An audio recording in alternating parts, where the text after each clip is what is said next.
कैसे हो दोस्तों। मैं हूं आपका दोस्त एडवोकेट फ़हीम बहनान। और जैसे कि आप लोग जानते हो, वक्फ अमेंडमेंट एक्ट के बारे में आज सुनवाई थी सुप्रीम कोर्ट के अंदर। माननीय सुप्रीम कोर्ट के जस्टिस गवई साहब ने उसके बारे में सुनवाई की। दोस्तों, उस पर कपिल सिब्बल साहब ने अपने आर्ग्यू किए, एडवोकेट्सों ने अपने तरफ से अपनी दलीलें पेश की। आज पूरा दिन ऐसे कहे कि जो पिटिशनर्स है मुस्लिम पक्ष, उनके वकीलों ने ही दलीलें की।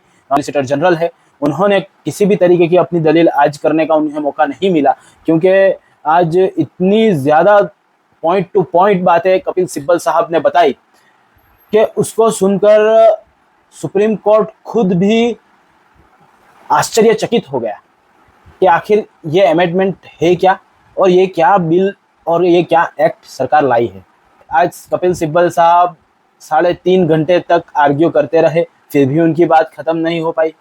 दूसरे संघवी साहब, उन्होंने भी लगभग 1-1.5 घंटे तक अपनी आर्ग्यू की, अपनी बातों को रखी सरकार के सामने, फिर भी उनकी आर्ग्यू ख़त्म नहीं हो पाई।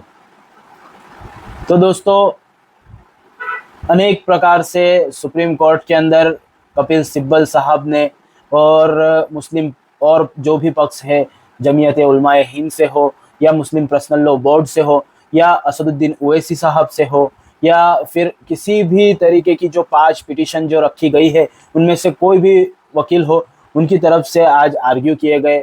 आज उन्होंने जो 1313 पाने का सॉलिसिटर जनरल ने जवाब पेश किया था, उसके खिलाफ आर्ग्यू किए।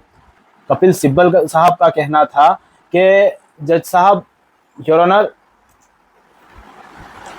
कब्रिस्तान में मुर्दे दफनाए जाते हैं, कब्रिस्तान मुर्दों के लिए होता है। सरकार बार बार जो कह रही है कि इतने लाख एकड़ जमीन वक्फ के पास है, वक्फ की जमीन इतने लाख एकड़ है, तो उसके ऊपर से रेवेन्यू जनरेट होगा इतने 100 करोड़ का, इतने 1000 करोड़ का। सरकार जो बार बार लोगों के सामने ये भ्रम रख रही है कि हजारों करोड़ का प्रॉफिट होगा, तो कपिल सिब्बल साहब ने अपने आर्ग्यू में कहा कि प्रॉफिट आखिर योर ऑनर होगा कहां से? क्या मुर्दों से किराया लिया जाएगा? कब्रिस्तान में लोग अपने प्रियजनों को दफनाने के लिए आते हैं, तो क्या सवाल उनका यह था कि क्या मुर्दों से किराया लिया जाएगा? उन्होंने अपने आर्ग्यू करते हुए अनेक चीजें बताई, अनेक जो इस एक्ट के बारे में, जो इस एक्ट की सेक्शंस है, उसके बारे में उन्होंने बताया। उसकी विस्तार से अगर हम चर्चा करें तो इतने छोटे छोटे लो पॉइंट्स है कि जिसके द्वारा उन्होंने, उनके बताने के मुताबिक, कोई भी वक्फ की जमीन बाकी ही नहीं रहेगी। उन्होंने अपने आर्ग्यू में बताते हुए कहा, माय लॉर्ड, ये बात बताते हुए हमें सालों निकल जाएंगे, ये बात को साबित करते हुए कि ये वक्फ की प्रॉपर्टी है, सालों निकल जाएंगे। और इन सेक्शंस के हिसाब से सरकार ने ये कहना चाहा है कि जब भी कोई थर्ड पार्टी एक किसी प्रॉपर्टी के ऊपर डिस्प्यूट क्रिएट करती है, जैसे कि कोई एक मस्जिद है, कोई एक मदरसा है, या कोई एक अन्य प्रॉपर्टी है किसी भी वक्फ के लगती, तो उस पर कोई एक अन्य थर्ड पार्टी या नगर पंचायत, नगर पालिका या ग्राम पंचायत कोई भी डिस्प्यूट क्रिएट करती है और वो उसके ऊपर केस करती है, वो केस चले या ना चले, वो प्रॉपर्टी जिस दिन केस दायर हुआ उसके ऊपर, उस दिन से वक्फ की नहीं रहेगी। ये है इस वक्फ अमेंडमेंट एक्ट के अंदर। तो कपिल सिब्बल साहब ने सवाल उठाए, क्या योर ऑनर, अगर वो वक्फ की प्रॉपर्टी नहीं रहेगी तो फिर तो सरकार को खुली छूट मिल जाएगी, वो उस पर जो करना हो करे, तो फिर केस चलाने का मतलब क्या है? सरकार ने केस चलने के दौरान उस प्रॉपर्टी के ऊपर जो भी मस्जिद, मदरसा कुछ भी हो उसे तोड़ दिया और उसके ऊपर कोई नई इमारत खड़ी कर दी। तो पार्टी जो है, जो वक्फ की जमीन के लिए लड़ रही है, उसका लड़ने का मतलब क्या है? वो तो लड़ते हुए उसकी तो जिंदगी निकल जाएगी, उसके बाद फैसला आएगा कि ये वक्फ की जमीन है, आए या ना आए वो 2 नंबर की बात है, क्योंकि आगे भी अलग अलग पॉइंट है कि जिसके मुताबिक वो वक्फ की जमीन है या नहीं है, वो साबित करने में आपको बरसों निकल जाएंगे, क्योंकि आपके पास वो पेपर्स ही नहीं होंगे। ये सारी चीजें कपिल सिब्बल साहब ने कोर्ट में रखी, सुप्रीम कोर्ट के अंदर, और उन्होंने सुप्रीम कोर्ट को बताया। वो भी ये सारी बातें सुनकर, ये सारे पॉइंट्स सुनकर उन्होंने इंटरेस्ट लिया। प्रवक्ताओं को सुना मैंने, तो वो बता रहे हैं कि पहली बार लग रहा था कि सिर्फ सुप्रीम कोर्ट वक्फ के वकीलों को सुन ही नहीं रही थी, उसके अंदर इंटरेस्ट ले रही थी। जब तुषार मेहता साहब जो सॉलिसिटर जनरल है, उन्होंने सुप्रीम कोर्ट में खड़े होकर पहले ही जब कहा कि इस केस के अंदर योर ऑनर सिर्फ 3 पॉइंट्स है जिसके ऊपर इनको आपत्ति है, वक्फ बाय यूज, किसी गैर मुस्लिम को अंदर लेना, या फिर कलेक्टर के पास ये केस चलेगा या नहीं, ये 3 पॉइंट पर आपत्ति है। तो सिर्फ ये 3 पॉइंट को ही सुना जाए, ये 3 पॉइंट को ही कहा जाए और बाकी सारे पूरे वक्फ एक्ट को मंजूरी दे दी जाए।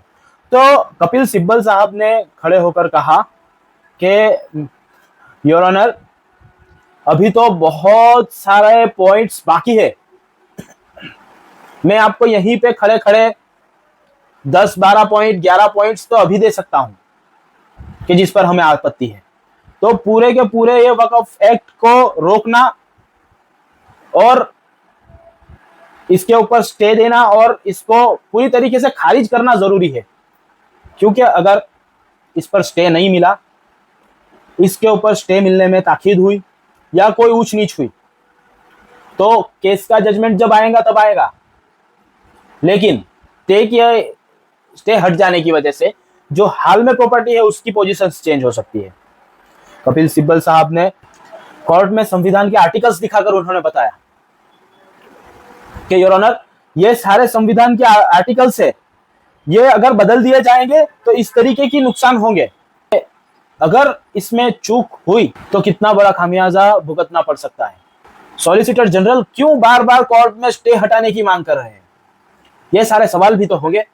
कपिल सिब्बल साहब ने बाबरी मस्जिद का भी मुहावरा दिया, उन्होंने हाल ही में चल रहे संभल विवाद का भी मुहावरा दिया, उन्होंने अनेक प्रकार से और जो ऐतिहासिक मस्जिदें हैं, जो ऐतिहासिक प्रॉपर्टी है जो वक्फ की कही जाती है, उन सारी चीजों का मुहावरा दिया। उन्होंने यहां तक के जामा मस्जिद दिल्ली और ताजमहल का भी मुहावरा दिया कि अगर इसमें भी चूक हुई तो ये जो प्रॉपर्टीज है ये सारी नुकसान में जा सकती है, ये सारी भले ही उसकी देखरेख गवर्नमेंट रखती हो, लेकिन वक्फ बाय यूज के तहत ये सारी प्रॉपर्टीज वक्फ की है। आप जो ये लाखों एकड़ जमीनें दिखा रहे हो, ये सारी प्रॉपर्टीज वक्फ की है। उसी के साथ साथ जो दूसरे एडवोकेट थे धवन साहब, उन्होंने भी एक बहुत ही महत्वपूर्ण बात कही कि जो ये वक्फ एक्ट की बात में प्रोपेगेंडा चलाया गया था कि 2013 के बाद 1300 या 1600 गुना वक्फ की प्रॉपर्टी बढ़ गई।